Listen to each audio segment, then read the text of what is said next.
Vamos de novo estudar um pouco mais a doutrina e aumentando a nossa fé, melhorando a nossa maneira de viver, buscando cada vez mais ter certeza de que estamos direcionados para uma vida melhor, para uma vida mais plena, porque enquanto nós não tivermos o desenvolvimento pleno do amor, nós vamos vivendo dentro daquele grau evolutivo. Só vamos ter felicidade mesmo, claro, quando nós nos transformarmos em espíritos avançados.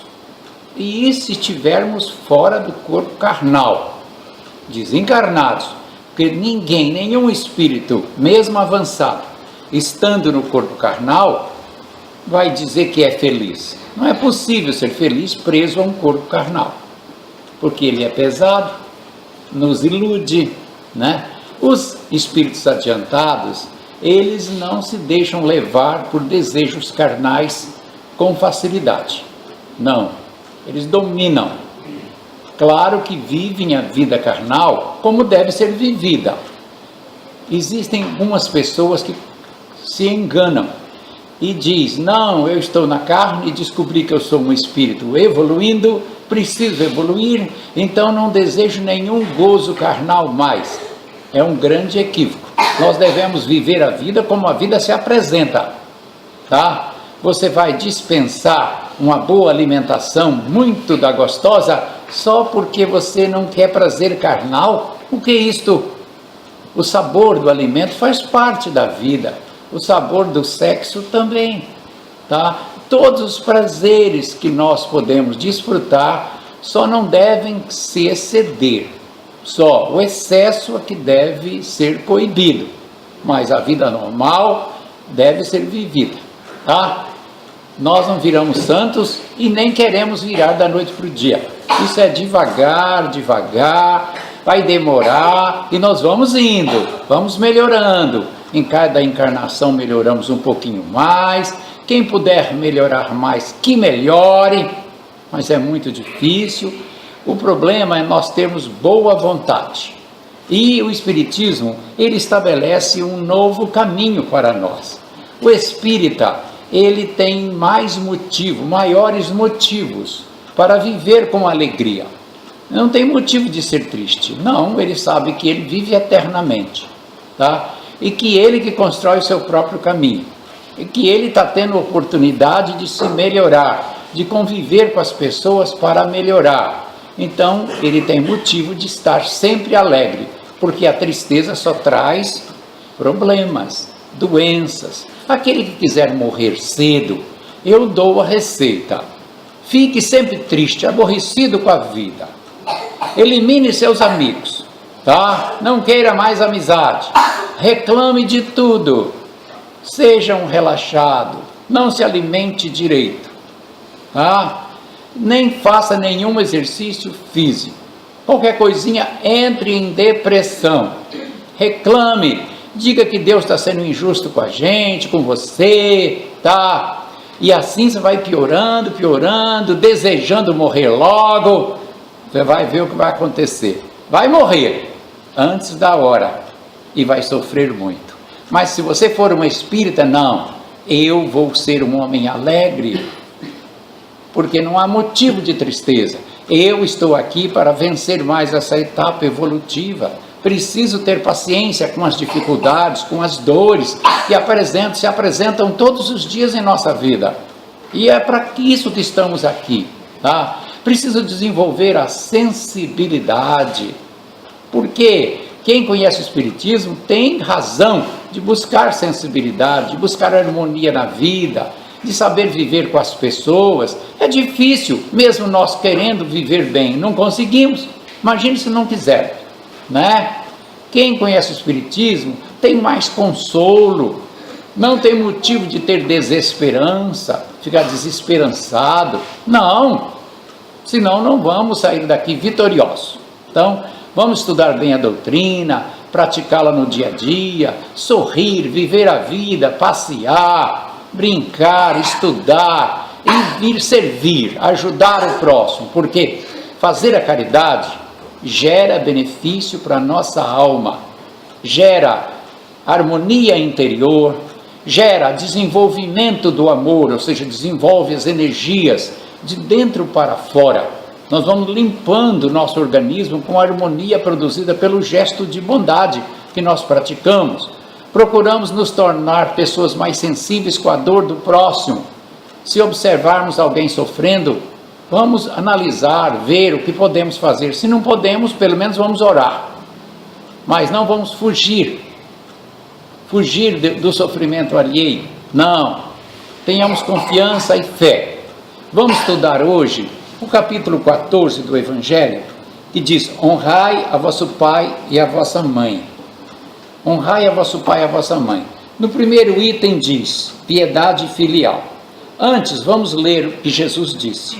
Vós sabeis os mandamentos: não cometereis adultério, não matareis, não furtareis, não prestareis falso testemunho, não fareis mal a ninguém, honrai a vosso pai e a vossa mãe.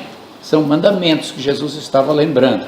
Marcos capítulo 10, versículo 19, Mateus capítulo 19, versículo também 19. Esse mesmo ensino já tinha vindo através de Moisés, quando ele falou: honrai a vosso pai e a vossa mãe, a fim de viverdes longo tempo sobre a terra que o Senhor vosso Deus vos dará. Está em Êxodo capítulo 20, versículo 12. Desde Moisés que a espiritualidade superior já o inspirou para que ele incitasse o seu povo a honrar vosso pai e a vossa mãe. Agora, os Espíritos dizem, antes de tudo, diz piedade filial. Primeiro, o que é piedade? Segundo os Espíritos, piedade é aquele sentimento que brota em nosso coração quando nós vemos alguém sofrendo. Quando a gente encontra uma pessoa que sofreu um acidente, quando encontramos uma pessoa muito velhinha, que nem pode se locomover direito e está muito doente, fica, meu Deus, o que posso fazer para uma pessoa dessa? Meu Deus, tenha piedade desta mulher que sofre tanto com esses meninos. Meu Deus, tenha piedade da ignorância dessas pessoas. Ou seja, comover com o sofrimento alheio. Fazer com que as entranhas do nosso coração se remova, mexa lá dentro. Isso é piedade, sentimento de piedade. Os Espíritos dizem que os orgulhosos e egoístas normalmente fogem do sofrimento alheio, não querem ter esse sentimento de piedade, porque o orgulho não deixa. Ele se sente todo-poderoso, se sente aquela pessoa que se basta, que não precisa de ninguém, ele não sente nada a favor do próximo, então ele não tem sentimento de piedade. E a piedade é a irmã da caridade, ela que produz, dá aquela vontade de fazer o bem, porque sentimos a dor do outro, sentimos a comiseração, sentimos aquela dor que vai lá no fundo da nossa alma. E isto é sentimento de piedade. E aqui diz, piedade filial. Ora, se temos que ter piedade para com quem sofre, para com o nosso próximo, e a piedade desenvolve o amor em nós, desenvolve a nossa sensibilidade, então, diz os Espíritos, é preciso ter piedade com vossos pais. Honrai a vosso pai e a vossa mãe. Por que piedade com os pais? Quando os pais são frágeis, quando os pais são carentes, desamparados pela vida, lutaram, mas nada conquistaram materialmente, e muitos deles tinham até mesmo programa para chegar na velhice e sentir necessidade de alguma coisa, para ter que pedir a alguém, para descer do seu orgulho, para passar por aquele teste. Às vezes é uma condição espiritual, e que cabe ao filho abastado, ou os filhos mais fortes, fazer o quê? Amparar, socorrer. Ora, se temos que amparar até o próximo estranho, muito mais obrigação temos com os nossos pais, porque eles foram pessoas que permitiram, que contribuíram para a nossa vinda à Terra, através do reencarne. O nosso reencarne é muito importante. Quando estamos do lado de lá, é que nós valorizamos o reencarno. Entramos numa fila imensa pedindo a época do reencarno. Queremos reencarnar, precisamos reencarnar. E é muito importante o reencarno para cada um de nós. Então o Espiritismo vem convidar todos a aproveitar bem a encarnação, e ser gratos aos nossos pais, que não mediram esforços para nos criar, sofreram noites e noites acordados pelo nosso bem-estar, sempre se preocuparam conosco. Então, resta agora a nós retribuir, porque a nossa consciência vai pedir. Por falar em consciência, cada um tem a consciência de acordo com o grau evolutivo. Algumas pessoas praticam certas atitudes, ou seja, criam seus filhos, ou colaboram com o socorro de alguém, num determinado papel que lhe cabe, e pode pensar: eu cumpri bem a minha tarefa, eu fiz bem, minha consciência não está cobrando. Sim, é verdade. E outra pessoa poderá examinar e dizer: não, você não cumpriu bem. Por que um acha que um cumpriu bem e o outro não? Ora, o que analisa com maior profundidade, que tem maior evolução, que tem maior sentimento, a consciência dele cobra mais, exige mais. Então a consciência depende do nosso grau evolutivo, da nossa sensibilidade espiritual. Então nós vamos atender o que a nossa consciência pede. A nossa consciência pede que nós sejamos gratos com nossos pais, porque vamos ficar muito envergonhados ao chegar do lado de lá e ver que não cumprimos nosso papel de bons filhos, Argumentarão: mas e quando nós tivemos pais que não cumpriram o seu papel? Bem, segundo os Espíritos, nós não devemos julgar nossos pais. Cabe a Deus o julgamento deles, e não a nós. Cabe a nós cumprir a nossa tarefa, o nosso papel bem cumprido. Façamos a nossa parte bem feita. Eu estive explicando para o moço aqui, terça-feira, que quando ele desencarnar, não pense ele que a consciência dele vai ser como é hoje. Quer dizer, como assim será diferente? Será 10 vezes mais exigente do que ela te exige hoje. E é verdade. Saia do corpo, definitivamente. A consciência se aflora. Parece que sai de dentro de nós uma espécie de televisão e joga sobre nós. Quando nós estamos desencarnando, à medida que o nosso espírito vai se desligando do corpo, os arquivos vão se aflorando e vai aparecendo desde pequenininho, desde a época dos 4 anos de idade, o nosso comportamento, o que nós fizemos e deixamos de fazer. Aí a consciência cobra. Alguns ficam tão envergonhados que passam a tentar fugir daquela situação mentalmente. É o motivo de muitos espíritos reencarnarem e virem com deficiência física num determinado membro, seja na mão, seja no pé, na perna. É por isso que eles nascem com a mão mais curtinha? Sim. Alguns, a maioria, fica com tanta vergonha daquela mão, do mal que ele fez, que a consciência dele cobra.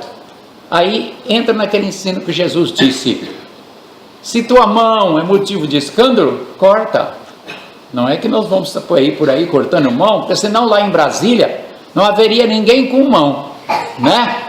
Ia ser muito difícil algum político ter mão para assinar alguma coisa, certo? Claro que tem os políticos honestos, lógico, mas pelo menos 80% ia ficar sem mão. Nós não vamos entender isso ao pé da letra, lógico, mas quer dizer o quê?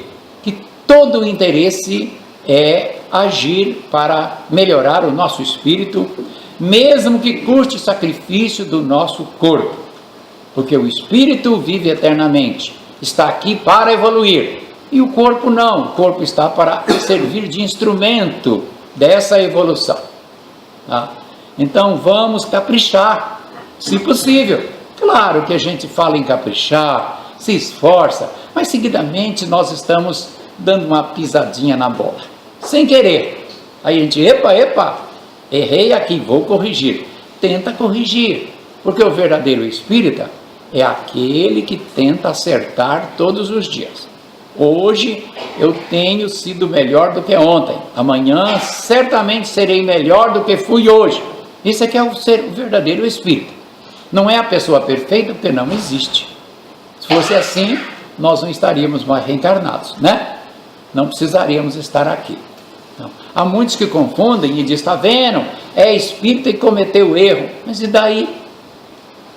O ser espírita é tentar acertar, não é ser perfeito. Perfeito é só Jesus, moço.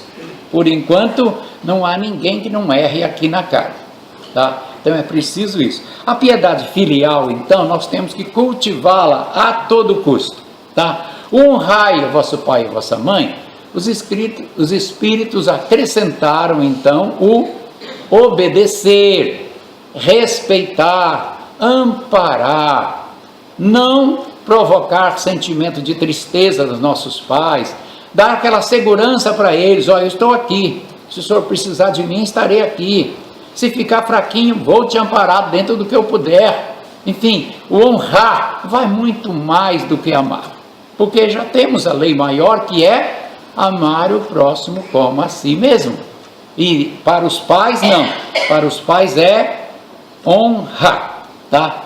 Cabe então a nós levarmos a sério isso, para que nós possamos merecer no futuro pais melhores e pais dignos, porque é preciso sermos filhos dignos para termos depois pais dentro do nosso merecimento, porque todos nós somos os filhos que os pais merecem e os pais que merecemos. E há quem diga, não é bem assim, é o filho que precisamos ter e os pais que precisamos ter, na verdade, que às vezes a gente precisa ser filho daquela pessoa para se harmonizar com ela, ou até ajudá-la. Então não é tanto o merecimento, né? Mas precisamos estar com aquela pessoa, tá? Como nossos pais. Criando filhos, os pais, segundo a doutrina espírita, devem se preocupar com a religiosidade dos seus filhos. Levem cedo a casa espírita nos cultos, ou seja, nos ensinos religiosos. Se não tiver, leve onde tem, como faz meu amigo aí, Lutimar. Manda lá na União Espírita, porque lá tem. Ensina as crianças, aprende sobre Deus, Jesus, a vida espiritual, a responsabilidade de cada um. Isso é muito importante. Não hajam, como fazem alguns pais modernos, que dizem assim, não, agora é moderno, os pais têm que dar liberdade para os filhos escolherem. Ora, a criança não quer ir à casa espírita, não force. No meu entender, está errado quem pensa assim. O filho é pequeno, não sabe se guiar só, não tem noção do que é o certo, do que é errado, do que é bom para ele. Você que é o pai, tem a sua religião, você julga que ela está sendo boa para você, então leve seu filho, seja que religião for, leve seu filho. Ah, mas eu não quero ir, vai comigo. Os meus, eu convidava e eles vinham, mas se não viesse, eu logo perguntava para ele, meu filho, você já viu Orelha ir sozinha para a casa espírita, ir sozinha para a casa espírita? Ele, não, então convém que você vá com boa vontade. Não, eu já estou indo. Claro, os filhos não têm direito de escolher religião. Sabe por quê? Eles não sabem escolher. Eles vão ser guiados pelo mundo lá fora. E você vai criar um filho sem religiosidade? Você não vai ensinar para ele a oração, a existência de Deus, de Jesus, dos Espíritos, a responsabilidade com a vida? É desde cedo que temos que ensinar. Cedo. Alguém argumenta, mas eles crescem e depois não são espíritas. Não é visando que eles sejam espíritas, que estejam frequentando casa espírita. É semear no coração deles para que no futuro eles tenham controle da sua moralidade, eles saibam a responsabilidade da vida. E nós, pais, fizemos a nossa parte, orientando-os bem. Se você não guiar seu filho para a casa espírita, mais tarde ele vai para macumba, ele vai para outra religião, vai ser um problema dentro da sua casa, ele vai cair em outros cultos que condenam o espiritismo por pura ignorância, e vai ser um problema brigando com você e com a sua mulher e com seus irmãos dentro de casa. Então leve para a casa espírita, enquanto você... Eu também adotava o seguinte critério: comeu do meu pirão, experimenta o meu cinturão. Ele vai dizer, mas você está com muito rigor, isso não se aplica hoje. Claro que não, não vão entender isso ao pé da letra. Assim como Jesus disse, se a tua mão é motivo de escândalo, o teu olho é motivo de escândalo, arranque-o. E nós não vamos arrancá-lo só porque nós demos uma olhadinha naquilo que não convinha, nós vamos apenas nos educar. Também vocês vão entender o que eu falei.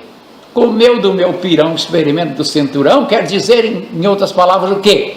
Está sob a minha tutela, está sob a minha guarda, depende de mim ainda não atingiu a sua independência, a sua maturidade de acima de 21 anos, então vai ter que seguir a minha religião, estudar a doutrina espírita. Depois, se você julgar que é bom ser de outra religião, vá, mas você saberá que eu sou espírita e que assim é que é o caminho que eu julgo melhor para você. E a doutrina espírita não é nem religião, e sim filosofia ensinada por Jesus, de cunho moral, ensinando que a vida continua e a responsabilidade de cada um de nós perante a vida. Portanto, não há filosofia que supere a doutrina espírita, tá? Ensine-a, não deixe seu filho escolher, não. A mesma coisa eu fiz com meus filhos, quando eles eram pequeninos, lá pelos 12 anos, que começam a despontar o interesse pela vida, na escola, antes que algum professor ensinasse tolice, você vai dizer, professor ensina tolice? Ensina, principalmente na política, porque na época que meus filhos eram pequenos, todos os professores que eu conheci eram doentiamente filiados ao PT, e eu sou contra o PT, porque eu não vejo virtude nenhuma neste partido, e eles fazem um exército de sem terra, para dizer que são diferentes, tá entendendo? Querendo dividir o país em dois, já dividiram, tá? Enfim, é um horror. Aí a minha filhinha chegou em casa e disse, ah pai, porque o homem disse que está todo mundo errado, que tem que tirar o governo por PT. Eu digo, o quê? Sente aqui, minha filhinha, vou te explicar. Aí expliquei tudo para ela. Aí ela, é assim? É. Aí fui explicando o que era a política, por que da política, a razão da política, que é importante. Todos somos políticos, até o cumprimento na rua é um ato político, tudo é ato político, e nós temos que participar, e fui orientando a garota. Resultado, a menina ficou craque. Quando chegou na escola, que o professor começou, ela, ei, calma lá, o senhor não avance não, que aqui não é local do senhor falar isso. E freava. Foi estudar num colégio de freira, a freira veio com a história, ei, não senhora, não é assim não. Mas essa sua menina é rebelde. Não, é a senhora que ensina coisa que não convém. A senhora está ensinando errado. E ela não aceita. Ela tem personalidade e eu a eduquei muito bem. Assim eu fiz com meus filhos. Não deixei partido de esquerda, mal intencionado, dirigir a cabeça dos meus filhos e nem religiosidade que caminha para o fanatismo. Ame o próximo, respeite o próximo, ame a Deus, entenda que a vida continua, que você é um espírito que está encarnado para evoluir, que você vai reencarnar, que existe uma lei chamada lei de causa e efeito, que você vai ser responsabilizada por essa própria lei. Enfim, doutrina espírita. Hoje tenho 3 filhos amigos e que conhecem bem a doutrina, tá? Eu recomendo a todos. Agora, se quiserem deixar os filhos crescerem, fazer o que quiser, deixe, depois vão chorar, tá? É nossa obrigação educá-los direitinho, tá? Disse aqui Jesus: quem é minha mãe e quem são meus irmãos? Querendo dizer, todo aquele que faz a vontade do Pai é minha mãe e meus irmãos. Hoje, com o Espiritismo, nós compreendemos bem isso. Quando nós estivermos lá no mundo espiritual, nós vamos compreender que todos somos filhos de Deus, da inteligência universal, do universo. Não somos filhos daquele que nos criou. Aquele que nos criou recebeu a incumbência de nos criar nesta encarnação, certo? Ele não é meu pai verdadeiro, ele é o pai de carne, o pai biológico, o pai encarregado de me guiar enquanto eu atingisse a maioridade, os meus rumos próprios. Isso sim. Então lá no mundo espiritual nós vamos nos reunir e vou ver que o meu pai já foi meu irmão, já foi meu filho em outra encarnação, e esses papéis então se alternam. Sim, não quer dizer que se alternem sempre, que numa encarnação eu sou filho, na outra serei pai do que foi meu pai. Não, não é assim. É de acordo com a necessidade. Mas o grupo familiar, lá no mundo espiritual, vai entender que é um grupo de espíritos, que os espíritos se uniram por simpatia, ou seja, por afinidade, e também por dívidas, por compromissos. Era preciso ter aquela pessoa no seio da família por alguma razão. A família então, quem então na verdade é meu irmão? Todo filho de Deus.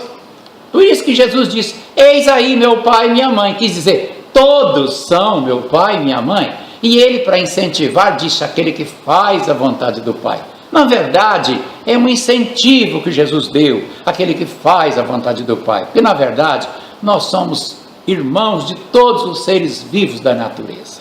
Todos os seres vivos da natureza são nossos irmãos. E a família é temporária. É um grupo de espíritos que se reúne temporariamente para evoluir juntos, se ajudar juntos. Porque não é possível reencarnar sem uma família. Tá? Podemos reencarnar sem uma família esporadicamente, num caso de graves provações, mas no geral é preciso ter uma família. Quem é meu pai e minha mãe? Todos são filhos de Deus, tá? Agora, aquelas pessoas que desempenharam aqui na terra o papel de meu pai e minha mãe, são pessoas especiais, são espíritos especiais para mim, porque me cuidaram, deram oportunidade de eu estar aqui, sofreram por mim. Conversando com meus filhos, eles analisando, dizem: pai, mas a gente dá um trabalho. Eu digo: olha, eu considero que vocês não me deram trabalho. Sabe por quê? Porque eu fui mais beneficiado do que vocês. Como assim? Ora, eu aprendi a ter paciência com vocês que eu não tinha. Eu aprendi a amar mais, desenvolver mais o amor por causa de vocês. Eu aprendi a ser menos egoísta, ajudando vocês. Vocês já repararam que é assim que acontece? Os filhos são verdadeiras bênçãos para nós. Eles desenvolvem o amor em nós. Eles dão uma dor de cabeçazinha, dão uma despesa danada, mas traz um benefício imenso espiritualmente. Nós não podemos medir despesas com filhos, não, porque é amor acima de tudo, né? E eles trazem muito benefício. Feliz aquele que pode criar seus filhos bem criados, porque aprenderão muito. Agora, há filhos que são verdadeiramente rebeldes, porque não se dão com os pais, eram inimigos de outras encarnações. E aí fazer o quê? A gente tem que ter paciência. Aquele filho que é considerado a ovelha negra, o problema, precisa receber mais atenção do que os outros, porque nós não podemos sair daqui derrotados. Nós temos que chegar lá no mundo espiritual, quando der a oportunidade da gente se reunir todos e dizer que bom que nós vencemos. Ele vai dizer: meus parabéns, o senhor foi um pai cumpridor do seu dever, e a minha consciência diz que eu também fui um filho que cumpri meu dever. E nos abraçar e dizer: pronto para outra luta, outra encarnação. Aí eu disse para os meus filhos, meu filho disse: que pai o senhor vai querer ter noutra encarnação? Eu disse: simples, eu vou querer ter um pai como eu fui para vocês. E na verdade é o pai que a gente merece, né? procurei fazer o melhor, vocês também vão fazer o melhor por mim. Agora, se eu tiver que aprender alguma coisa com um pai mais rigoroso, que às vezes a gente precisa, né? Fazer o quê? Terei que vir com um pai mais rigoroso, porque eu vou precisar aprender alguma coisa que eu ainda não tenho, eu ainda não sei. Então é preciso compreender que a vida é assim, tá? A vida, meus irmãos, exige cuidado, exige atenção, exige paciência, exige pensar várias vezes antes de tomar uma decisão.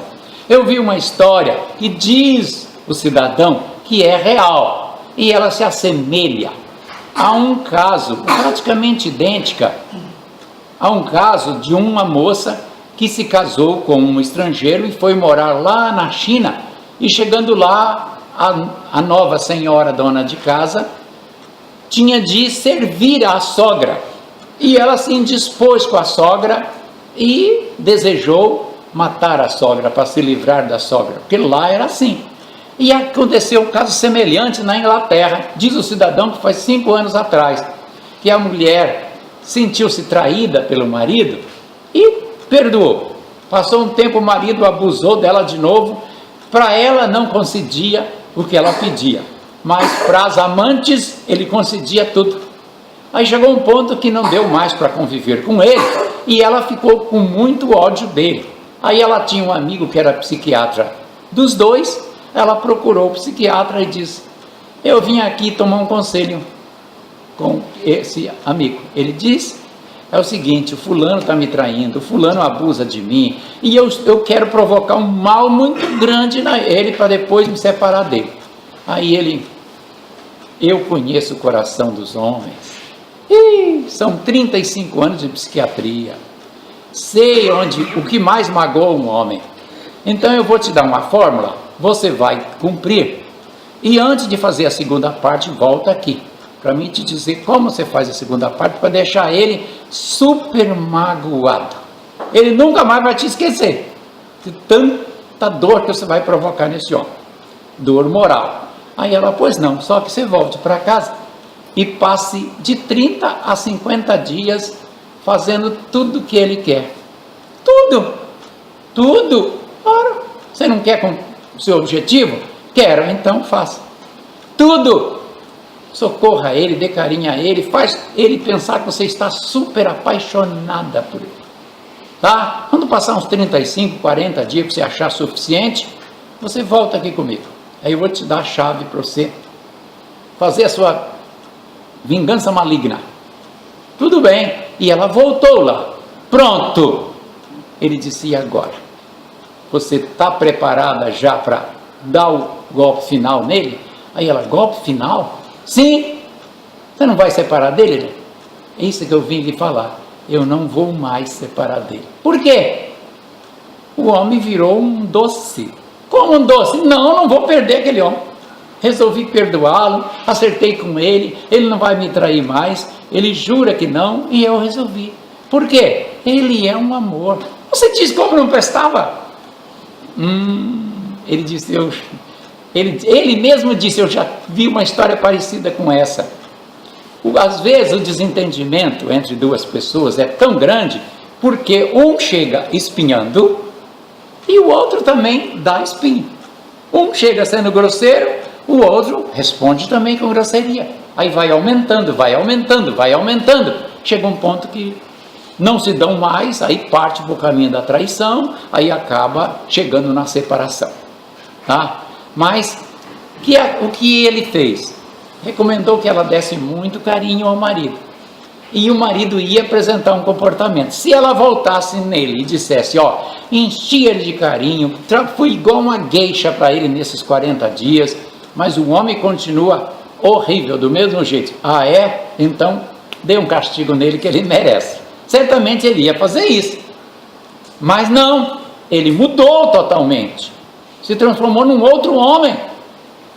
Então não vale a pena perder esse marido mais, certo? Na nossa vida é assim que acontece. Nós temos que saber viver no emprego, tá? Com os vizinhos, com a família, fazer tudo possível, fazemos a nossa parte, tá? para que a gente não chegue nesse ponto de ter que tomar medida drástica. Se não for possível, tomemos. Fazer o quê?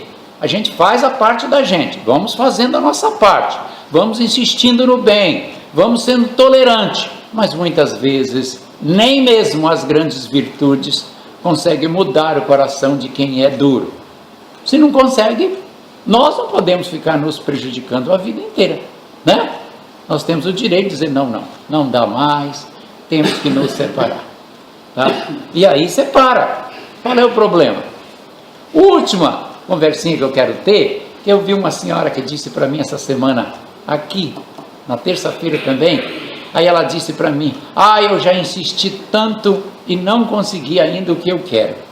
Digo, senhora, insista um pouco mais. Não dá mais. Bem, então, a senhora conhece a história do jornal Charlie Hebdo, lá da França, que sofreu um ataque terrorista recentemente? Eu ouvi falar, pois é, lá tem um cartunista, e esse cartunista, ele conseguiu o emprego no Charlie Hebdo, porque ele mandava uma redação para o jornal publicar, e o jornal não aceitava. Sabe o que ele fez? Toda semana mandava uma nova redação, e o jornal recusava. Toda semana ele mandava. Depois de 3 anos, o jornal disse, venha, se apresente aqui, vamos te dar o trabalho. Não há como recusar você. Você é tão insistente que você deve ser um bom trabalhador. Ele está lá até hoje, graças à persistência. Insistiu, até que conseguiu. Claro que ele mostrou valor, né?